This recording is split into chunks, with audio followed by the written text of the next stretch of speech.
के उत्सव में प्रवेश करूं, इसीलिए मैंने ऐसा निवेदन किया कि जाओ तो भीड़ कम पहले से। भगवान की दो प्रकार की लीला है, एक नित्य लीला है, एक नैमित्तिक लीला है। नैमित्तिक लीला जिसमें भगवान धरती पर आविर्भूत भी होते हैं, अपनी लीला करते हैं और फिर अंतर ध्यान होते हैं। और एक भगवान की नित्य लीला है जिसको संत महापुरुष अपनी वाणी में कहते हैं कि आद सच जुगाद सच, जो चलती ही है।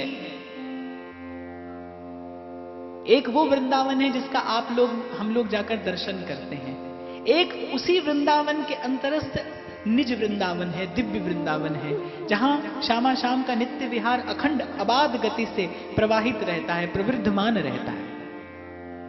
इस वृंदावन का आश्रय लेकर उस अंतरस्थ वृंदावन तक पहुंचा जाता है।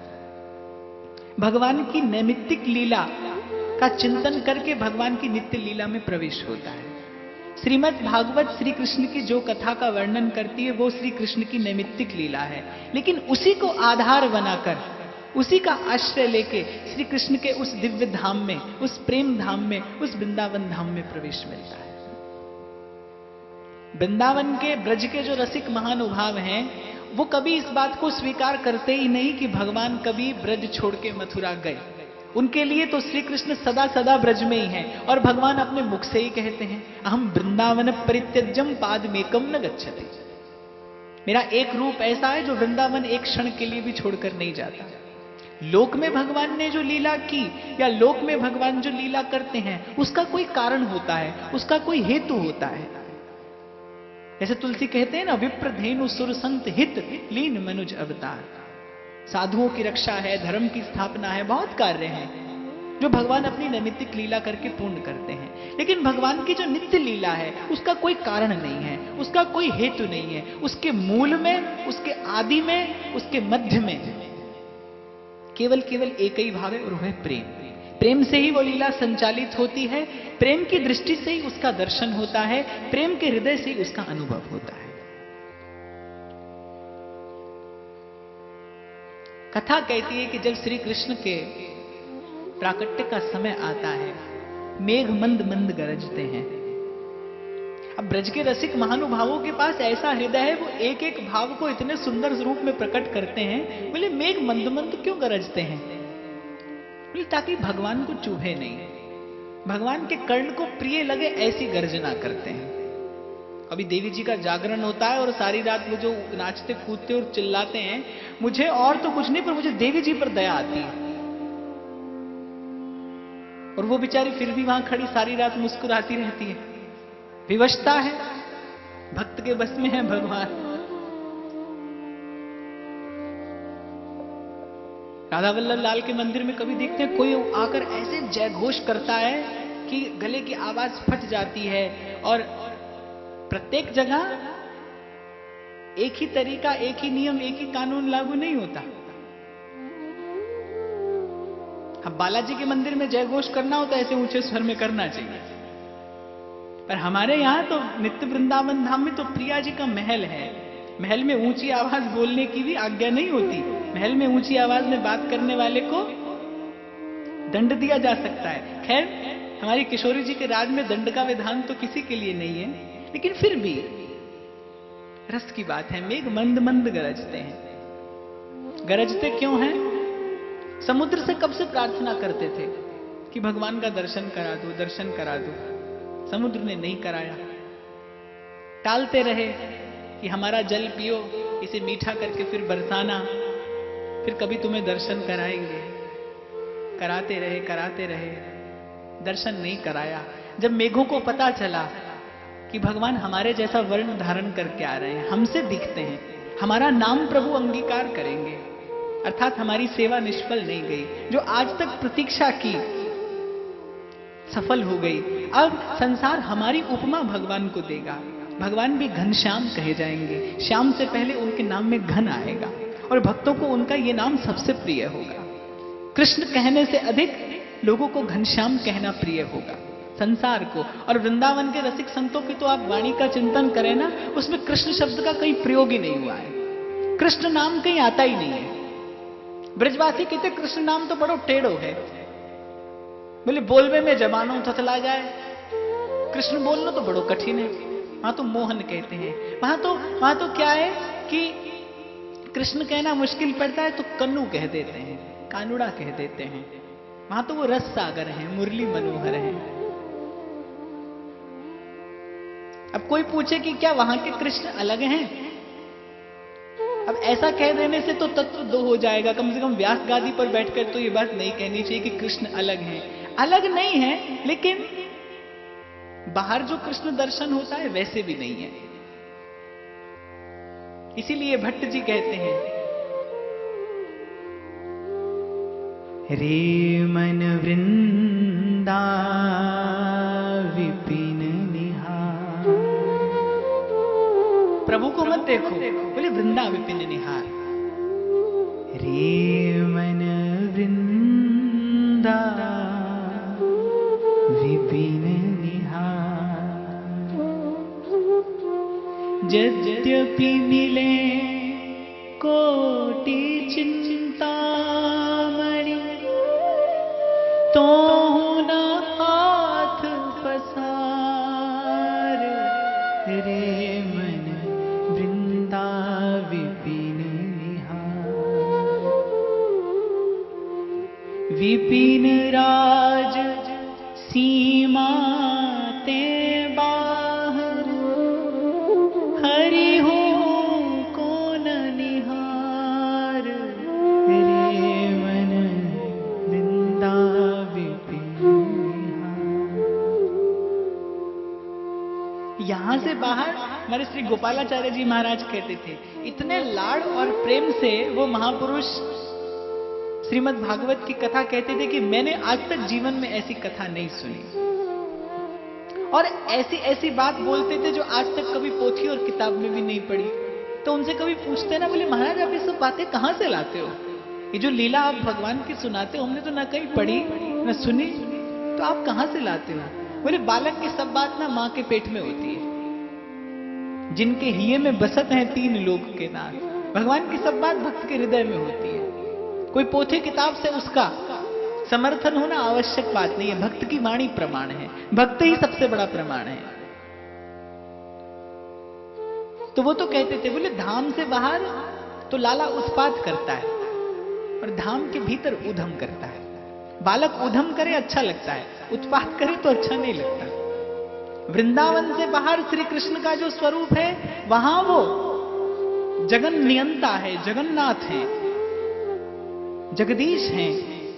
वहां शुभ को शुभ और अशुभ को अशुभ यही करना, ये उनका मापदंड है, उनका नियम है। लेकिन वृंदावन में ऐसा नहीं है, वृंदावन की सीमा में ऐसा नहीं है। इसीलिए वृंदावन के संत कहते हैं, वृंदावन की रेणु में मरिबो मंगल आए।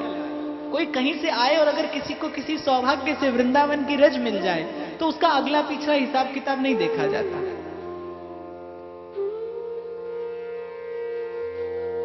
हमें राधा वल्लभी संत महात्मा तो कहते हैं कि मंत्र पायो हित गद्दी में, यमराज को खाता गयो रद्दी में। वृंदावन का आश्रय लिया भगवान तुरंत, और अपने मुख से भगवान ने कहा है, कोटि विप्रबध लागै जाहु, आए शरण तजहु नहीं ताहु। लेकिन इसका अर्थ ये नहीं लगाना कि जीवन भर कुकर्म करे, जीवन भर पाप करे और अंत में वृंदावन का आश्रय मिल जाएगा। अगर वो उदारता की सीमा है तो वो नागरता की सीमा भी है। जीवन भर वृंदावन का वास कर कर, जीवन भर वृंदावन में भजन का उपदेश कर कर, जीवन भर वृंदावन वृंदावन गाकर, और अंत समय ऐसा आता है कि प्राण निकलते हैं वृंदावन से बाहर किसी अस्पताल में, दिल्ली या बंबई के किसी अस्पताल में। अंत में वृंदावन का विश्राम नहीं मिलता, वृंदावन की रज नहीं मिलती। इसलिए सावधान होकर सेवन करें। वृंदावन की उदारता का वर्णन इसलिए किया गया है कि जीव चिंता में ना पड़ जाए।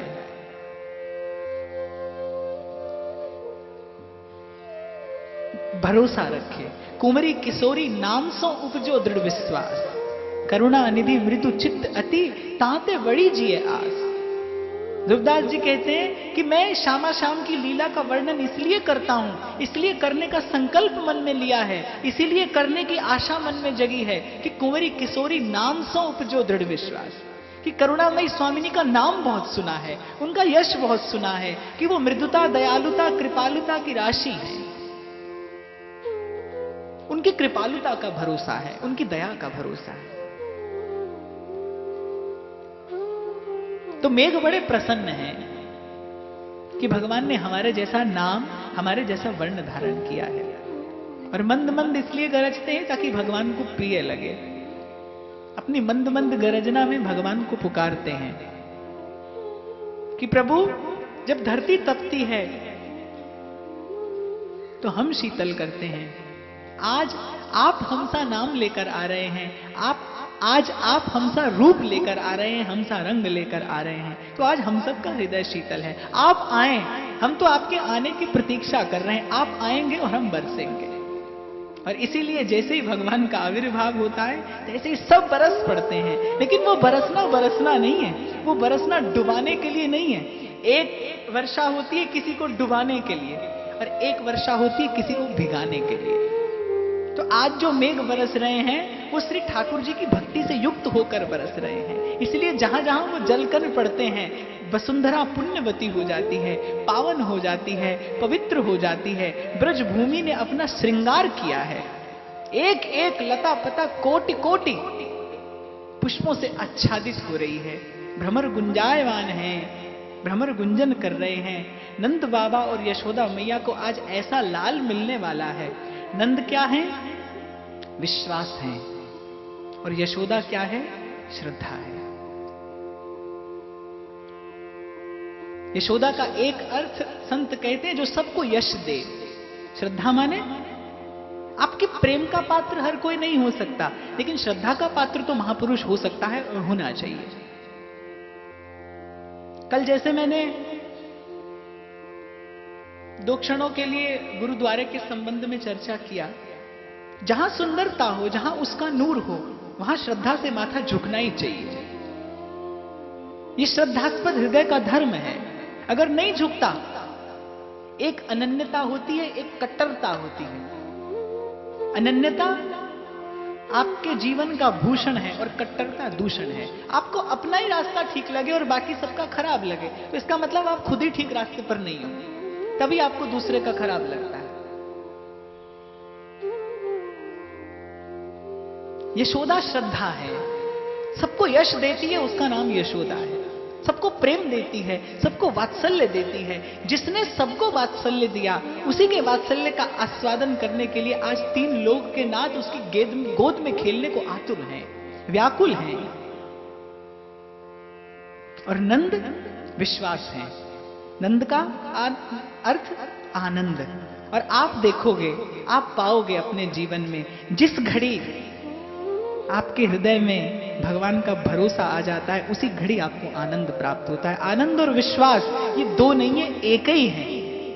जिस प्रकार दूसरे को यश देना यही श्रद्धा का आत्यंतिक रूप है, आंतरिक रूप है, उसी प्रकार भगवान का भरोसा ही भगवान को हृदय में धारण करने का स्वरूप है, उस आनंद को हृदय में लाने का स्वरूप है। इसलिए विश्वास और आनंद ये 2 बात नहीं है, एक ही है। जीवन में आनंद नहीं है, क्यों नहीं है? इस बात पर तो सबका ध्यान जाता है कि जीवन में आनंद नहीं है, लेकिन क्यों नहीं है? क्योंकि भरोसा नहीं है, विश्वास नहीं है, इसीलिए आनंद नहीं है। जिसको भरोसा है वो तो गाता है, चाह गई चिंता मिटी और मनुआ बेपरवाह, जिसको कोई चाह नहीं सोई शहंशाह। जिसको भरोसा है वो तो कहता है, कबीरा मन निर्मल भया जैसे गंगा नीर, अब पीछे पीछे हरि फिरे कहें कबीर कबीर। भरोसा आते ही आनंद आता है, और आनंद का स्फुरण होते ही भरोसा सुदृढ़ हो जाता है। और श्रद्धा और विश्वास ये दोनों जब मिलते हैं, इन दोनों का जब संयोग होता है, तो कृष्ण का, प्रेम का, आनंद का, आनंद कंद का आविर्भाव होता है। एक और विशेष बात है, हालांकि श्री कृष्ण कथा मेरा कभी विषय नहीं रहा, मैंने कभी श्रीमद् भागवत की कथा नहीं करी, लेकिन मुझे ऐसा चिंतन में आता है, मेरे को ऐसा मनन करने में आता है कि नंद बाबा और यशोदा मैया बूढ़े हुए, तब लाला आविर्भाव हुआ, तब लाला प्रकट हुए, बड़ी उम्र हो जाने पर। ठीक इसी प्रकार श्रद्धा और विश्वास भी जब सुदृढ़ हो जाते हैं, श्रद्धा और विश्वास भी जब प्रौढ़ हो जाते हैं, तब जीवन में प्रेम का आविर्भाव होता है। इसलिए भगवान की प्रतीक्षा करनी चाहिए। शबरी पर भगवान को कृपा करना निश्चित था। भगवान ने इतने वर्ष प्रतीक्षा कराई, क्यों? क्योंकि जब मैं सन्मुख जाऊं, मेरी कृपा इस पर हो, तो इसके हृदय का पात्र तैयार होना चाहिए। शबरी की प्रतीक्षा ने, शबरी